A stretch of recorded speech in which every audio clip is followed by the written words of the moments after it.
So, are you ready to start, Joao? Yes. Okay. So yes, I will just shut my microphone now and let you up with your presentation. I will also shut down my video so that we can have the more internet access to your presentation, video, and speech. So it's up to you to start. Okay. So thank you very much, Emmanuel. Many thanks for your kind introduction and for setting up this webinar. This talk about the fire behavior of PULTRUDED GFRP materials and structures, it will last, I would say, around 35 minutes, more or less. The main goal here is to present a review in this field where we did some work in the past. And also to highlight our contributions in this field. So this is the outline of my presentation.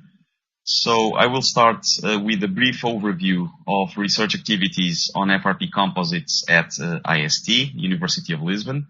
And next, for the talk or the webinar itself, I will address first the GFRP material properties at elevated temperature, the fire reaction behavior of the material, the fire resistance behavior of GFRP members, and finally some concluding remarks. First, let me present my university, IST, the School of Engineering of Lisbon University. It was founded in 1911. We have about 11,000 students, several master and PhD programs, about 1,000 faculty members, and we are organized in 8 departments. Mine is civil engineering. So this is, by the way, my research group. It was started in 2008, and it is presently formed by 5 postdoc researchers, 8 PhD students, and each year we host around 6 master students. So in terms of research subjects, this slide shows some of the topics that have been relevant for different types of FRP components. So profiles, sandwich panels, reinforcing bars, and strengthening systems. I highlighted in red those where we already gave some contributions in the past, and in blue the ones where we started to work more recently. So you can see that most of our expertise is concerned with PULTRUDED profiles and sandwich panels. So it was only more recently that we started investigating reinforcing bars and strengthening systems, especially regarding their fire behavior, which is, by the way, the topic of this presentation for the PULTRUDED profiles. So before going into that, I will just show you an overview of some of the studies we did here in these different topics. This will be quite fast. So for FRP profiles and regarding the material and structural behavior, I would highlight the experimental and numerical investigations we did about the buckling behavior, either local or global, of columns and beams, and more recently a relevant topic which is concerned with the web crippling phenomenon of the webs and damage progression in this material.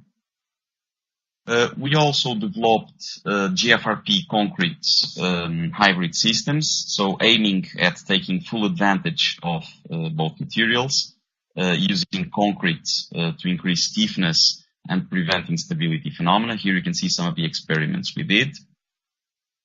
So for connection technology, with EPFL, we investigated the behavior of adhesively bonded connections. And more recently, we also started to work on bolted connections. So it's an old topic, but now we are focusing on damage progression, which is more recent, and also on the development of connecting parts that somehow allow overcoming some of the limitations of the GFRP material. We are also investigating the dynamic and seismic behavior of GFRP frames, comprising these new connection systems, and analyzing also the effects of partition walls, in this case made of sandwich panels, and the seismic behavior of three-dimensional frames. This is a video I would like to show you of shaking table tests we did at IST. This is not possible with this webinar system, but I leave you the link of this video, and you can have a look at it at the end. So durability is also a very relevant topic for us. Here we are completing a comprehensive study on the durability of FRP profiles made of different resins and bonded joints with different adhesives after exposure to different aging conditions, both accelerated and natural. Then for sandwich panels, which is also a relevant topic for us, we focus on shape and material optimization, and also on the connection technology, which is illustrated in this slide. At the panel-to-panel level that you can see here, and also at the panel-to-wall connection system, namely for rehabilitation solutions. Another relevant topic is concerned with creep of sandwich panels and of their constituent materials.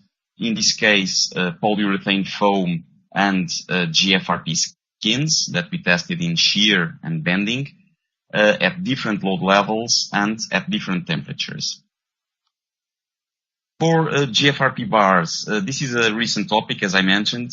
We are starting to study the fire behavior of this type of reinforcement in concrete members. So we are addressing the bond behavior at elevated temperature and also the fire behavior of concrete slabs with this type of reinforcement. Concerned with this topic, but now for FRP strengthening, we completed a quite comprehensive study on the bond behavior at elevated temperature, so both for EVR and NSM systems, and the fire behavior of CFRP systems when used with concrete elements, where we try to develop tailored fire protection systems, namely at the anchorage zones. I should say that some of these ideas that we used here, they stem from the knowledge we got from the study of PULTRUDED members that I will show later. I should also say that we try to have a strong collaboration with the industry in the development of applied projects. Here you can see the Click House project, where we developed a prototype of an all GFRP emergency house with all facilities and building services included. So this is the first prototype that was built within this project. We also designed the first hybrid footbridge in Portugal with steel girders and a multicellular GFRP deck panel with snap fit connections. You can see here the completed footbridge. And finally, the Ponta Lumis project that we developed in collaboration with the Portuguese company, ALT, and the Minho University. So this is also a hybrid concept, but here we use GFRP PULTRUDED girders and a very thin deck made of steel fiber reinforced concrete. So there is no conventional reinforcement in this footbridge, which was also very recently installed in the north of Portugal. You can see here the completed project. So after this introduction about our activity at IST in this field of fiber reinforced composites, I will start the overview about the fire behavior of PULTRUDED GFRP structures, which, as you know, is a concern for civil engineering, especially for buildings. And it's a field where there are lots of aspects that we do not understand yet in full depth. So I will address three main aspects: the GFRP material properties at high temperature, next the fire reaction behavior of GFRP profiles, and finally the fire resistance of GFRP structural members. So starting with the GFRP material properties at elevated temperature, we need to go to the degradation mechanisms at elevated temperature. And as you may know, high temperature affects especially the polymer matrix. So for temperatures between 100 to 200 degrees, this depends on the type of matrix we use, the material changes from a glassy state to a viscous or rubbery state in a process called glass transition. So this process, it can be assessed in different ways. One of the most common are DMA tests, which provides, you see here the outputs, the change with temperature of 3 parameters, the storage and loss moduli, and the tangent of delta. And any of them provide an estimate of the glass transition temperature, or TG. The second mechanism, and you will see next the effect that this process has on the material properties. So the second mechanism, it occurs for higher temperatures, somewhere between 300, 600 degrees. And for that, we have the decomposition of the polymer matrix. So in the presence of oxygen, the volatile gases that are formed, they ignite and they result in toxic gases, smoke, and heat. And finally, for temperatures around 1000 degrees, the glass fibers, they soften and melt. And therefore, as a consequence, there are a set of heat-induced damage mechanisms in the material. So this is the original section, and after burn-off, we will have char formation, matrix cracking, applied lamination, and eventually ablation with layers of material falling away. So, in addition to the release of heat, smoke, and toxic gases, there are also changes in the thermophysical and mechanical properties of the material. So, for the thermophysical properties, temperature, first of all, will cause a reduction of the density. You can see it here in this plot. These are results of TGA tests. So the density decreasing with the temperature increase. Also the effective specific heat, which is this red curve in normalized values in this plot, which is quite low at ambient temperature, and this is good because the material is insulating, it shows the insulation capacity of the material. So it first presents a peak, okay? It increases significantly during the decomposition because this process is very endothermic, and then it decreases after this process. So for thermal conductivity, you can see actually this was the property I was mentioning that is very low. So this is the one that reflects thermal insulation capacity, not the specific heat. So you can see that it initially presents a reduction here with the decomposition of the matrix.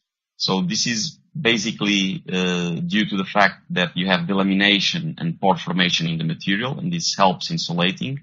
And then it progressively increases due to the increase of the fiber volumetric fraction. Now, for the mechanical properties, so we have the degradation of the constituent materials, the fibers and the matrix, and also of the composite action at the fibers matrix interface. And consequently, we will have a reduction of the stiffness and strength properties of the materials. And as you can see in this picture here, the reductions, they typically follow a sigmoidal pattern. And at the same time, we'll also have changes in the failure modes. So it is more likely that at elevated temperature, we have shear failure at the fibers matrix interface, and also, as you can see here in these two figures, fibers buckling or kinking under compression. So in this specific topic at IST, we performed a set of mechanical tests in PULTRUDED GFRP material in tension, shear, and compression from ambient temperature up to 250 degrees. You can see the setups in these pictures. So the procedure was quite simple. So we used laminates or high section segments for compression. We first heated the material to the target temperature and then loaded the material to failure. In shear, I should say that we used two different setups. The one that you see here, which are 10 degrees off axis tests, and the one that is shown here, I went too fast, I'm sorry, which is the Joao method. Let's look at the results. These figures, they show the mechanical properties as a function of temperature, normalized to room temperature, obtained in this study and also by other colleagues. So I would highlight, first of all, for the tensile properties, which are shown in blue, and as you may know, these properties, they are fiber dominated. So tensile properties are the least affected for this reason, especially the modulus, which suffers very little reduction for this temperature range. On the other hand, the tensile strength, which is shown here, it is more affected than the modulus because the resin is no longer able to distribute evenly the stresses among the fibers. Now, compressive strength, which you see in green, and the shear properties that you see here in red, so both the shear strength and the shear modulus, they are all resin dominated, and you can see that consequently they experience much higher reductions with temperature, becoming almost negligible at the end of the glass transition process. For the shear strength, I would also like to mention the significant differences we obtained from 10 degrees off axis tests and the Joao setup. So here you see that the setup we use has a big influence because for 10 degrees off axis tests, we have influence of the tensile stresses in the fibers. So after looking at the material properties, let's now review the fire reaction behavior of the material. So first of all, and I think you know what fire reaction means, these are basically the properties that describe the potential fire hazard of construction materials, namely their contribution to fire growth and to human survivability. These properties, they can be assessed based on several tests, and the two that are among the most relevant are the cone colorimeter test and the SBI test, which is presently the basis of the European regulation in this field.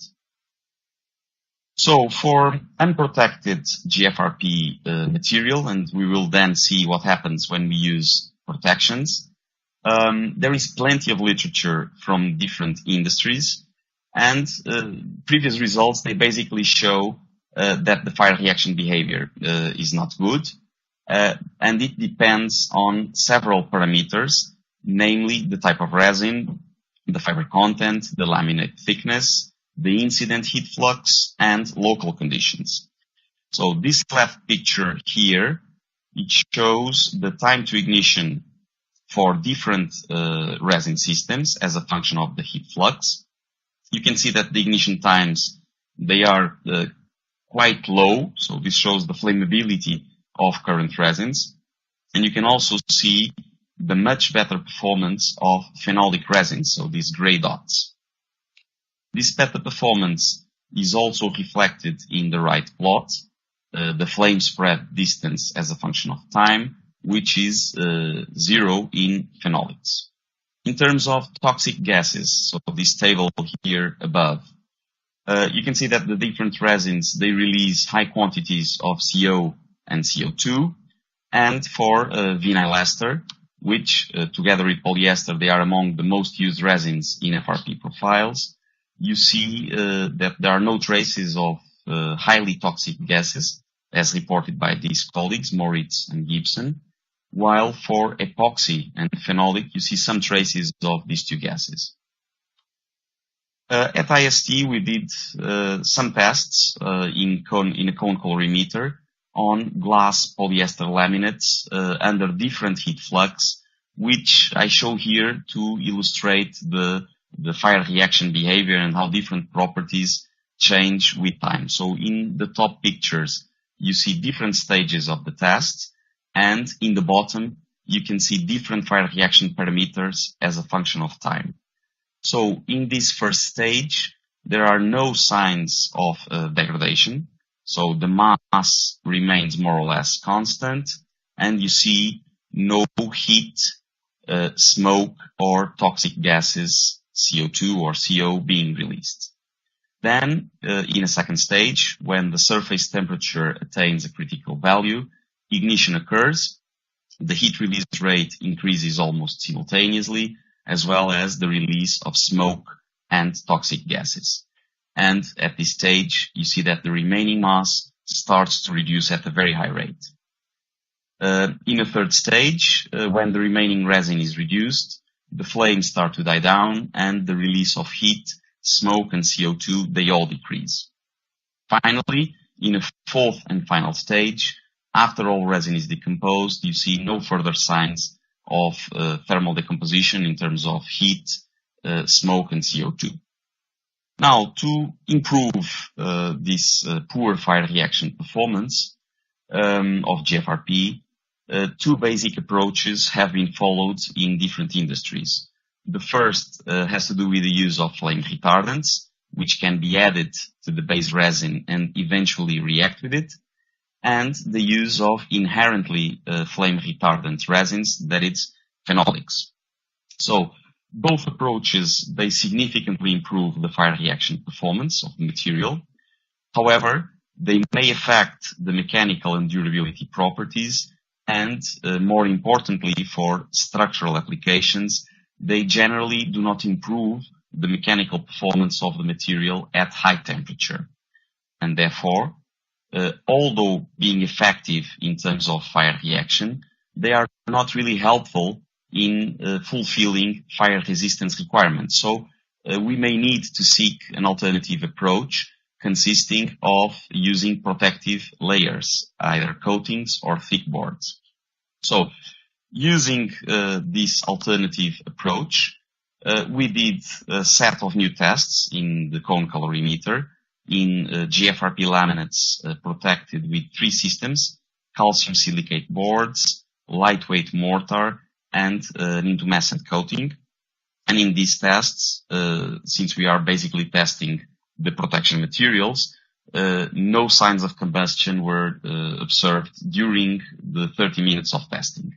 And therefore, as you can see in these two figures, the previous fire reaction properties I showed before, their average values that you see in the left picture and the maximum values that you see in the right picture, they were all very significantly reduced, especially for the thicker protections with mortar and with boards. So, as a summary, this table shows the European classes of fire reaction for the different fire protection systems that we analyzed in our study. In the second column, the classes estimated from the cone tests using a software based on a flame spread model, and in the third column obtained directly from the SBI tests.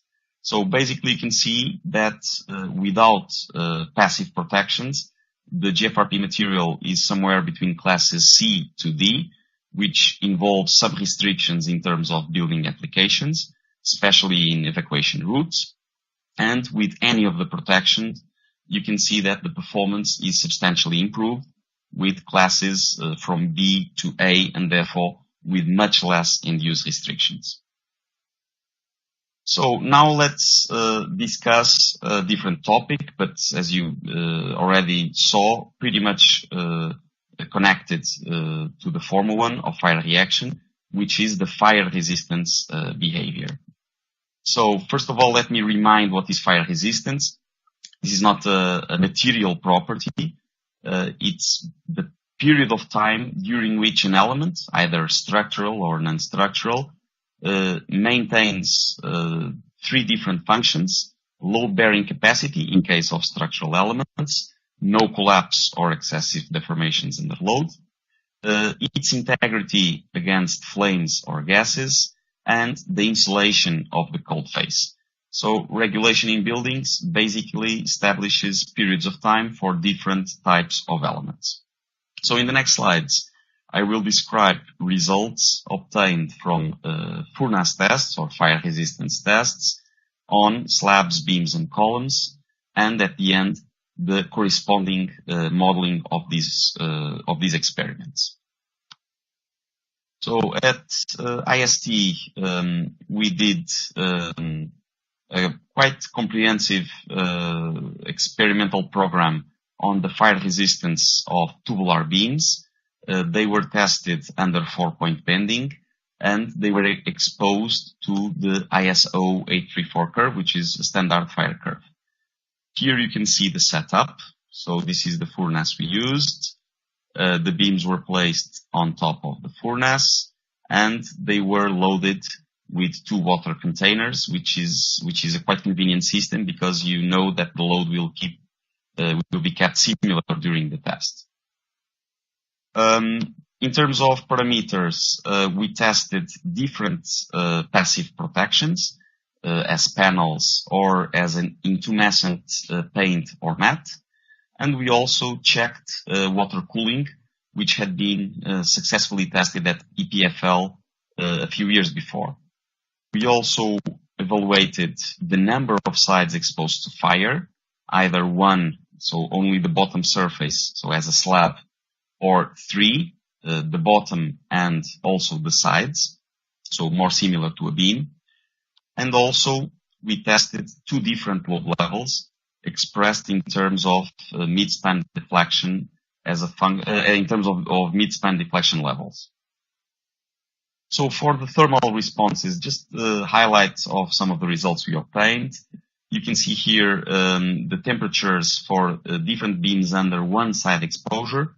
So for the unprotected beam in the left, you can see that the center of the bottom flange, the red curve, it attained the decomposition temperature only 10 minutes after the test started, and that the top flange, it reached the TG at collapse.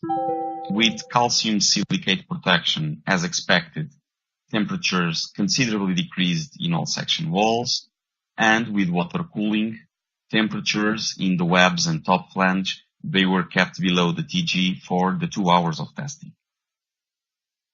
Now for 3-side exposure, you can see here the influence of changing the type of exposure in the temperatures for both unprotected and protected beams. So as expected, for 3-side exposure, which are the dashed curves in this plot, compared to 1-side exposure, the continuous curves, you can see that there was a considerable temperature increase in the top flange in blue, and especially in the webs in green that were now directly exposed to heat. So in terms of mechanical response, we can see here in this slide a picture with midspan deflection increase as a function of time for the different beams. I will help you out with the different curves. So in red, for 1-side exposure, we can see that the unprotected beam suffered a rapid deformation increase. This was due to the temperature rise and the consequent loss of stiffness, first in the bottom flange and then progressively in the webs and top flange. Next, for the passive protections, you can see that they have an effect in slowing down the deformation increase, especially for the thicker protections. And for the water cooling, this blue curve, you can see that they followed pretty much the temperature. So there was an initial increase due to the loss of stiffness of the bottom flange and the heating. And then the deformations almost stabilized at some point, so indicating the efficacy of this system for this type of exposure. In the right plot, you can see for an unprotected and calcium silicate protected beams, the influence first of three-side exposure. So there was a much faster mid-span deflection increase and failure, and also the effect of increasing the load level in the fastening of the mid-span deflection increase. So in this plot, again, this was a video that I would like to show you. So it's the test of an unprotected beam under one-side exposure. So you can just click in this link or type it at the end of this session and see how this beam failed or how its behavior during this fire resistance test. I will show you then just the failure modes, which for the different beams, they were basically two types. One that you see in these two pictures, flexural compression of the top flange. You can see here a detail of the kinking failure of the top flange. And the second type, which was due to shear and transverse compression of the webs and top flange under the applied load, so that you can see here. Okay, so basically we did not have a tensile failure of the bottom flange, although temperatures at this wall were much higher than those at the webs and top flange. And of course this is explained by the much higher residual tensile strength, and also due to the fact that the anchorages of the bottom part of the fibers were kept at ambient temperature, and of course this helped in this failure modes. Now, just a summary of the fire resistance of the different elements in bending. So first of all, for the unprotected beam under one side exposure, so this one, so you can see that the fire resistance was just a few minutes more than 30, okay?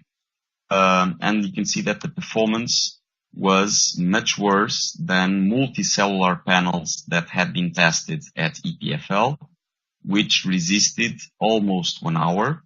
But I must say that these panels, they were much higher, okay, about 20 centimeters instead of 10, and their wall thickness was also much bigger. Next point I would like to remark is that all passive protections were effective, granting fire resistances higher than 60 minutes for one side exposure, and therefore offering in this case a much simpler and economic alternative to water cooling. But it's relevant to see how the performance was drastically affected with the three-side exposure. So in this case, even with passive protection, we did not get to the 60 minutes of fire resistance. And these results, they are consistent with the very low fire resistance that had been reported by Ludwig. These are tests conducted at EMPA in I-section beams, but exposed to fire in four sides. And finally, and as expected, the influence of the increased load, which caused the moderate, I would say, reduction of the fire resistance. Okay, now let's look at columns. So we performed, in this case, similar tests, so in similar tubular profiles, but now under axial compression. So the setup that you see here is pretty much similar to that used in the beams, except that we now used a hydraulic jack to apply the load.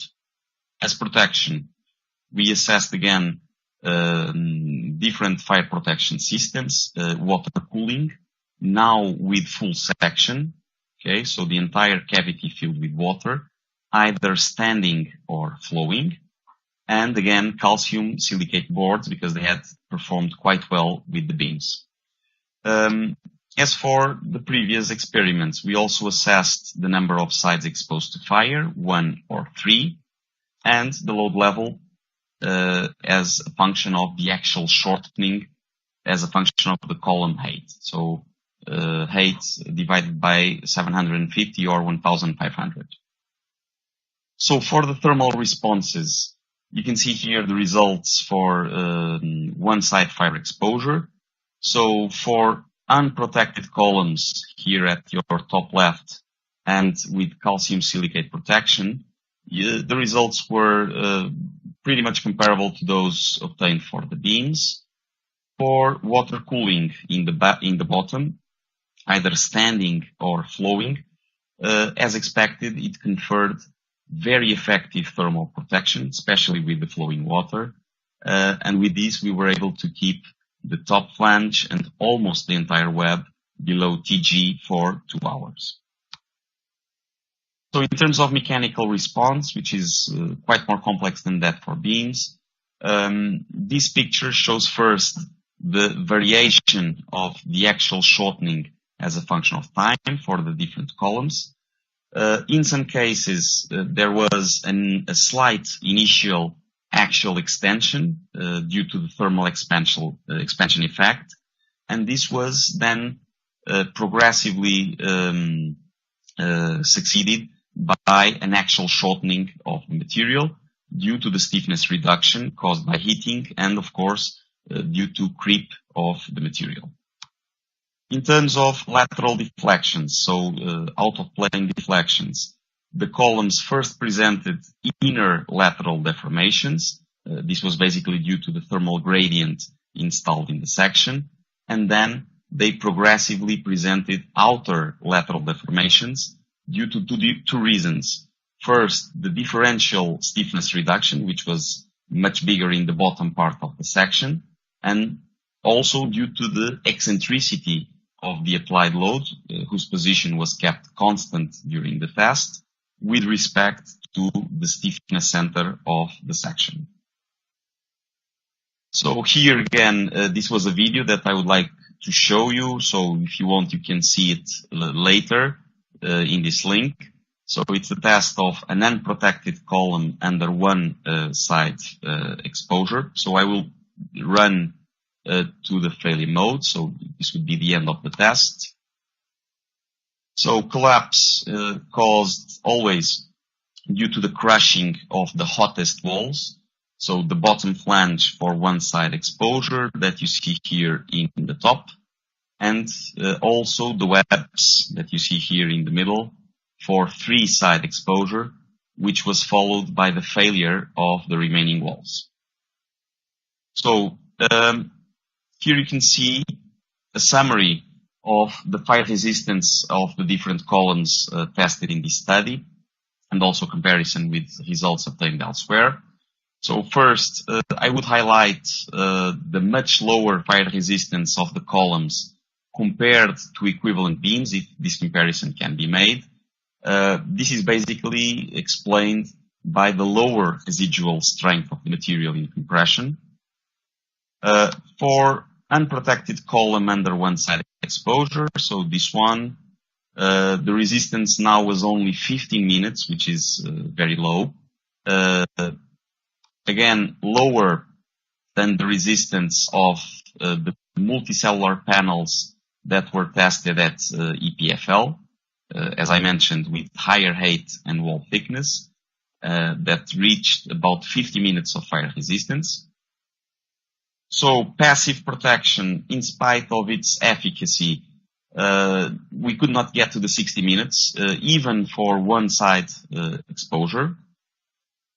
And you can see that for three side exposure, the performance was again drastically reduced, especially for water cooling, either standing or flowing. And as for the beams, and as expected, load level also influenced the fire resistance of the columns. So now about the modeling of the fire resistance behavior. So this is a quite complex issue, so I will try to keep it as simple as possible, or to give you an overview of the work that has been done in this field. So, in general, most colleagues have been following an uncoupled approach, in which the thermal response has been modeled first, and then the structural response.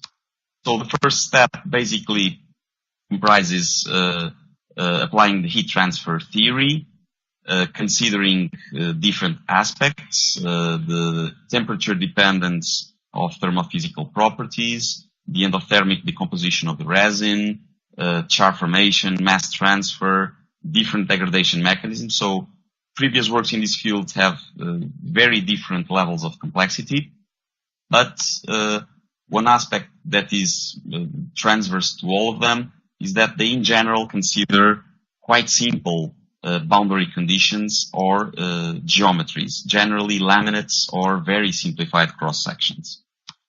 For the structural responses, different approaches have been pursued depending on the geometry of the problem. And again, different features were incorporated in the models, namely the temperature dependence of mechanical properties, the effects of geometrical nonlinearities, and the effects of thermal deformations and creep. In this case, I would point out as main limitations the uncertainty about several material properties which are not yet determined in the literature, and the applicable failure criteria. Let me show you work that was done at IST within the thesis of Cristina Lopez. In this work, we tried to simulate the fire resistance tests of GFRP beams and columns. We followed a two-step procedure, as in previous works.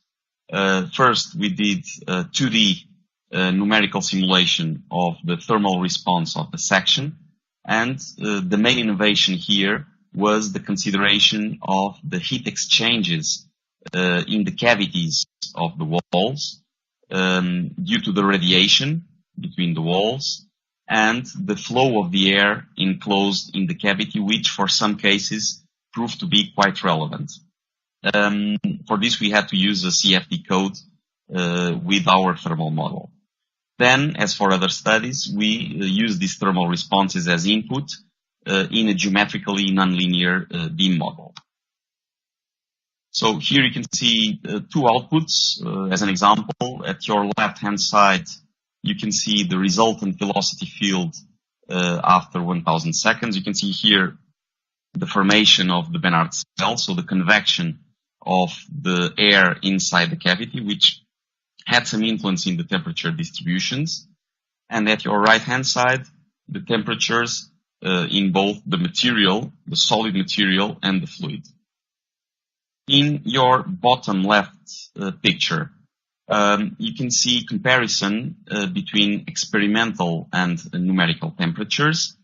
In red at the center of the bottom flange, and in blue at the center of the top flange. So here the main point is that the cavity heat exchanges are very relevant. So, for instance, if you do not take them into account, the bottom flange, it basically does not heat in the numerical model. So by incorporating these effects, we obtained a much better agreement with the experimental data. At your right-hand side, you can see an example of the midspan deflection increase for one of the beams as a function of time. Again, the comparison between the test in red and the model in blue, so without failure criteria, I should note. But given the complexity of the phenomena involved and all the uncertainties at stake, I would say that the agreement is quite reasonable. And now we are getting to the concluding remarks. So I would say to sum up that there are well-founded concerns and still several uncertainties, I would say many uncertainties about the fire performance of GFRP profiles. These are delaying their widespread acceptance, especially in buildings. So the fire reaction performance of the material is poor but as I showed, it can be easily improved. The most important challenge consists of keeping the structural integrity for a sufficiently long period of time, and in this respect, phenolics and flame retardants are not really effective solutions. And the limiting criterion for fire resistance is really approaching or exceeding the resin in structural parts under compression and or shear, and not that much in tension. And for that reason, fire resistance depends significantly on the type of loading. It is either bending or compression, the cross-sectional shape, if it is open or cellular, and wall thickness, the number of exposed surfaces, so the building architecture here plays a very important role, and the type of fire protection. And therefore, depending on these factors, the fire resistance can vary from only a short minutes to more than 2 hours. As I mentioned, there are many research needs in this field. I listed here a few. Several material properties at high temperature, they need to be determined, both physical properties and mechanical properties. Also, the influence of creep at elevated temperature. There are still many things that we do not know yet. The behavior of connections. So I just mentioned here results of tests in individual members. So we need to know how connections behave both bolted and bonded. Also, the post-fire behavior and repairability of GFRP members. And finally, the design guidance. I did not mention this, but existing documents in different countries, they basically provide no guidance, okay, for fire design, because we simply do not have enough information yet to include such information in this type of documents. And with this, I would conclude this webinar. I would like to thank again Emmanuel Ferrier and for setting up this webinar. The work I showed here was done mostly in collaboration with several colleagues, students, postdoc researchers, and also with industrial partners. So many thanks to them as well. And please feel free to contact me for any further information, even after the short discussion that we will have later. So if you remember any questions, please contact us. Okay. So thank you very much for this very nice talk, very impressive about all the works you have done. So if any of the participants have any questions, you are free to ask them. I can open your microphone, or you just have maybe can ask the question in the public area. Chat area can be used to ask the questions. Maybe I have one to open the discussion. You mentioned the fact that the research should be done also in the field of the connection problem.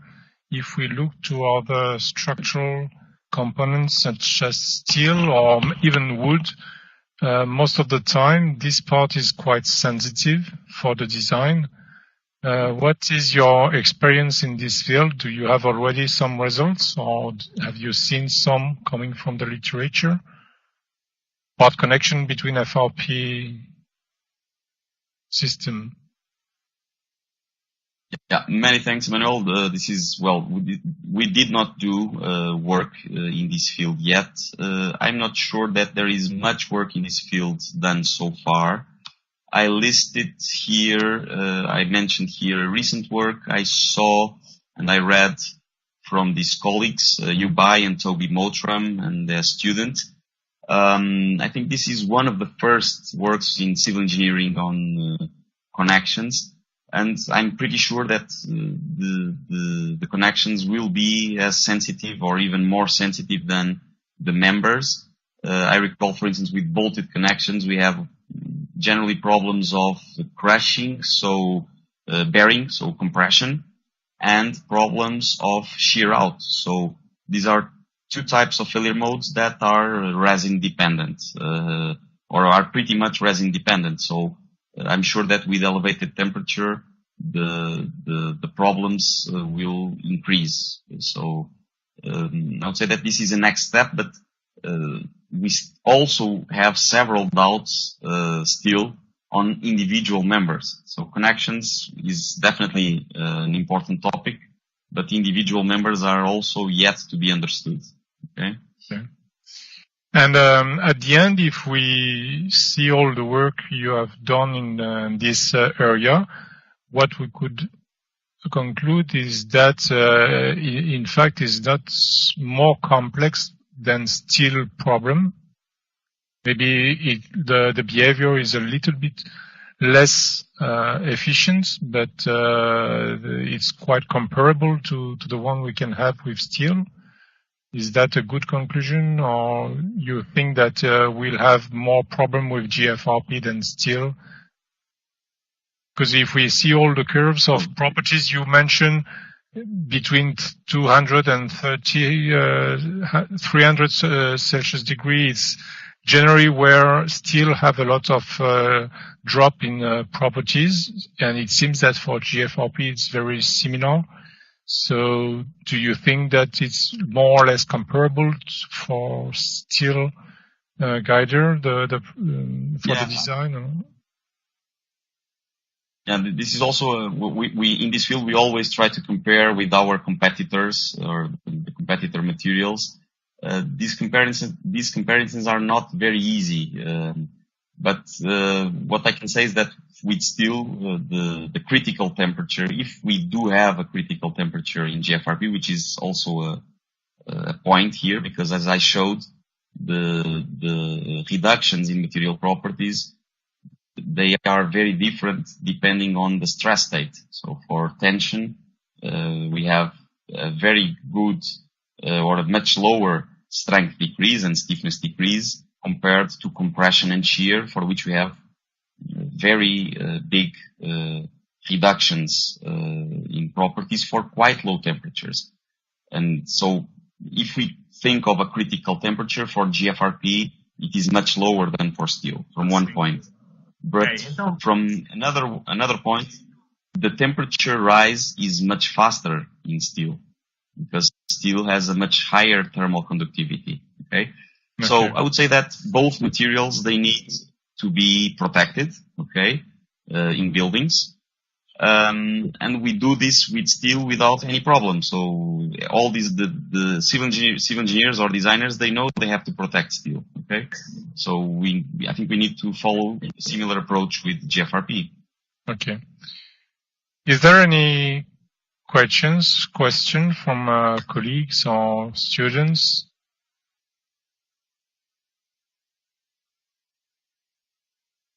Okay, so, well, maybe we can stop here. I will just send you again my email for those who would like to get the link for the YouTube channel, so that you can just send me an email to get the link. It will be easier. Or the link is already available on the IIFC website. I will put this webinar. It needs some time to record everything, so maybe in 1-2 days. So thanks again for your very nice presentation, very efficient, and I think we have a clear overview about the problem. And see you in very soon in another event. Thanks again, and bye everybody. Bye. Bye. Thanks.